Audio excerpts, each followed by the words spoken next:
মৃত্যুৰ দুৱাৰদলিৰ পৰা উভতি অহা যুৱকৰ জীৱন তৃষ্ণাৰ পম খেদি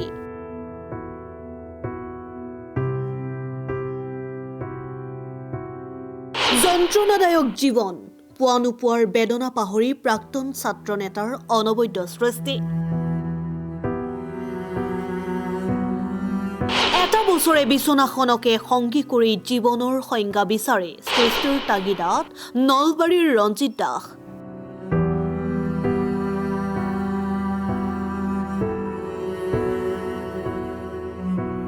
হাজাৰ প্ৰত্যাহ্বান নেওচি জীৱন মৃত্যুৰে যুঁজি সুন্দৰ সৃষ্টি বৃহস্পতিবাৰে উন্মোচন জীৱন তৃষ্ণাৰ পম খেদি নলবাৰীৰ এগৰাকী প্ৰাক্তন ছাত্ৰ নেতা নাম ৰঞ্জিত দাস জীৱনৰ বেছিভাগ সময় ছাত্ৰ সংগঠনৰ সৈতে জড়িত হৈ সমাজৰ হকে সেৱা আগবঢ়াই নলবাৰী সমাজ জীৱনৰ লগত জড়িত প্ৰতিজনৰে হৈ পৰিছিল চিৰপৰিচিত নলবাৰী জিলা ছাত্ৰ সন্থাক প্ৰতিনিধিত্ব কৰি পৰৱৰ্তী সময়ত ব্যক্তিগত খণ্ডৰ শিক্ষানুষ্ঠানৰ শিক্ষকতাৰ দৰে পবিত্ৰ বৃত্তিত জড়িত হৈ কেনেবাকৈ জীৱন জীৱিকা চলাই আছিল হঠাৎ প্ৰাক্তন ছাত্ৰ নেতা ৰঞ্জিত দাসৰ জীৱনলৈ নামি আহিল ঘোৰ অমানিশা এক মটৰ চাইকেল দুৰ্ঘটনাত পতিত হৈ সুদীৰ্ঘ ১.৫ বছৰ কাল জীৱন মৃত্যুৰে যুঁজি বিছনাখনকে সংগী কৰি দিন অতিবাহিত কৰিছিল কিন্তু কোনোদিনে হাৰ নমনা ৰঞ্জিত দাস নলবাৰীৰ প্ৰতিজন সচেতন ৰাইজৰ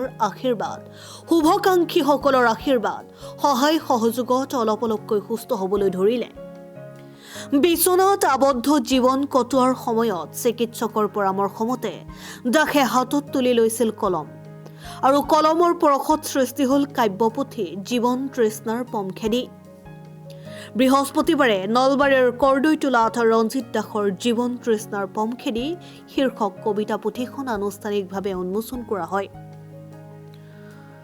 সুৰুজ সংঘৰ সৌজন্যত কৰ্দৈটোলাত অনুষ্ঠিত শিল্পী দিৱসত উক্ত কাব্যগ্ৰন্থখন উন্মোচন কৰা হয় গুৱাহাটীৰ প্ৰাগজ্যোতিষ মহাবিদ্যালয়ৰ অধ্যক্ষ ডক্টৰ মনোজ কুমাৰ মহন্তই গ্ৰন্থখন আনুষ্ঠানিকভাৱে উন্মোচন কৰে শিল্পী সুনীল কুমাৰ দাসে আধৰা গ্ৰন্থ উন্মোচনী সভাত শিক্ষাবিদ ডক্টৰ শৈলেন্দ্ৰ প্ৰসাদ শৰ্মা অসম টাইমৰ মুখ্য সম্পাদক এম মহিবুৰ ৰহমান সদৌ অসম ছাত্ৰ সন্থাৰ সাংগঠনিক সম্পাদক ৰিয়াজুদ্দিন আহমেদে সাংবাদিক প্ৰণৱজ্যোতি কলিতা হিমজ্যোতি ভূঞা দীপুল বৈশ্য সমাজকৰ্মী অতুল বৈশ্যৰ লগতে আন বিশিষ্ট ব্যক্তিসকল উপস্থিত থাকে ২২ চনৰ ২০ জুলাই তাৰিখে এটা গুৰুতৰ দুৰ্ঘটনাত মই মৃত্যুৰ সৈতে যুঁজি ছমাহ মেডিকেলত নাৰ্ছিং হোমত কটাই যোৱা বছৰ কোনোমতে মেডিকেলৰ পৰা মই উদ্ধাৰ পালোঁ ভগৱান আৰু আল্লাহৰ কৃপাত বহুত ৰাইজৰ আশীৰ্বাদত মোক ভগৱানে জীৱনটো দান কৰিলে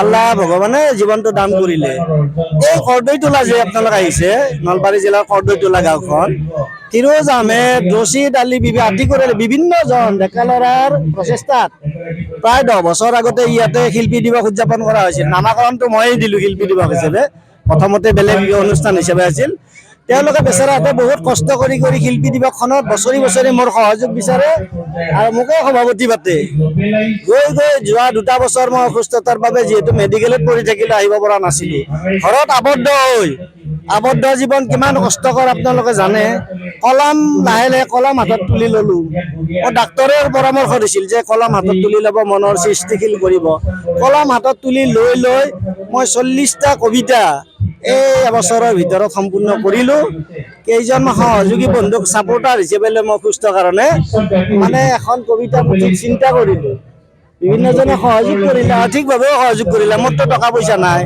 জীৱন তৃষ্ণাৰ পম খেদি নাম দি আজি এই কৰ্দৈটোলাৰ শিল্পী দিৱস উদযাপনত আমি 18 জানুৱাৰী তাৰিখে আনুষ্ঠানিকভাৱে ডক্টৰ মনোজ কুমাৰ মহন্তদেৱে উদ্বোধন কৰিলে কৰ্দৈটোলাবাসী ৰাইজক বৰ ধন্যবাদ জনাইছোঁ আৰু কবিতাখন মানে কি যে ৰাইজৰ মাজত দিব পাৰিছোঁ অসুস্থ দেহাৰেও তাৰ কাৰণে মই বৰ আনন্দিত হৈছোঁ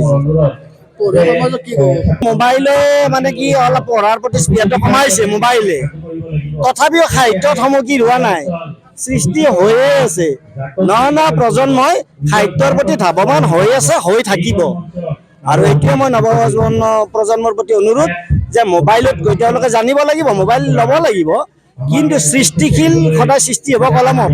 ধৰ্মেন্দ্ৰ বেজবৰুৱাদেৱ আছে সাংবাদিকো, গতিকে জানে সৃষ্টি সদায় হ'ব কলমত, বোলে কলম থমকি ৰ'ব দিব নালাগে।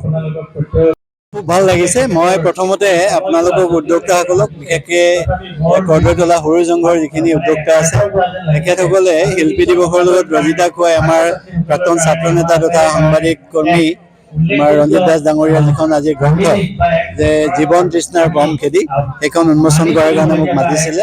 খুব সুন্দৰ অনুভৱ, এটা এনেকুৱা সুন্দৰ মুহূৰ্তত উপস্থিত থাকিবলৈ পাই, গ্ৰন্থখন উন্মোচন কৰিব পাই খুব ভাল লাগিলে। আৰু এই কথাবোৰে মানুহক জীয়াই থকাৰ আশা দিয়ে। তেখেত এটা অতি কিছুদিন আগতে এটা খুব জটিল এটা তেওঁৰ এক্সিডেণ্ট এটা হৈছিলে। তাৰ পিছতো তেখেতে এই এক্সিডেণ্টৰ সময়খিনিতে ঘৰত যিখিনি সময় বহি আছিলে সেইখিনি সময়তে তেওঁৰ অনুভৱখিনি কিছুমান কবিতা আকাৰে তেওঁ লিখি উলিয়াইছিলে, তাক প্ৰকাশ কৰি উলিয়ালে। মই এইখন পুথি আকাৰে প্ৰকাশ কৰাৰ কাৰণে তেখেতকে ধন্যবাদ দিছোঁ। খুব ভাল লাগিছে আজি ইয়াত আহি, আৰু মই আশা কৰিম যে এনেকুৱা যিবিলাক সৃষ্টিশীল কৰ্ম, এই কৰ্মবিলাকে আমাৰ সমাজখনক আগুৱাই নিয়াত উদ্দীপনা দিয়ে বা প্ৰেৰণা দিয়ে। মই ৰাজ ডাঙৰীয়াক ধন্যবাদ জনাইছোঁ। খুব ভাল কাম এটা কৰিছে, আৰু নতুন প্ৰজন্মই এইবিলাক অনুকৰণ কৰিব, আৰু এইখন সংৰক্ষিত হ'ব আৰু পঢ়িব, ল'ৰা ছোৱালীয়ে ভাল পাব। মই এইটো আশা কৰিছোঁ।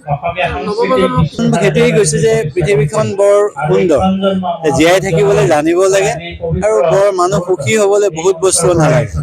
আমি কেৱল এতিয়া অতি আধুনিকতাবাদৰ কাৰণে হওক বা বিজ্ঞান বা প্ৰযুক্তিবিদ্যাৰ উত্তৰণৰ কাৰণে হওক, মানুহে কেৱল কোনটো ভাল কোনটো বেয়া সেইটো আমি সহজতে ধৰিব নোৱাৰা হৈছোঁ।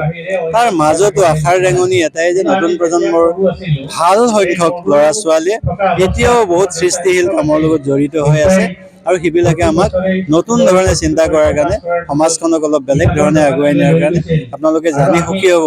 কিছুমান একেবাৰে অনুন্নত অঞ্চল বুলি আমি যাক কওঁ, পিছপৰা অঞ্চল, সেই অঞ্চলবিলাকৰ পৰা কিছুমান খুব সৃষ্টিশীল কাম এতিয়া হৈ আছে বিভিন্ন ক্ষেত্ৰত, সাহিত্যৰ ক্ষেত্ৰত কওক, সংস্কৃতিৰ ক্ষেত্ৰত কওক, বা অন্যান্য বিজ্ঞানৰ ক্ষেত্ৰতে কওক।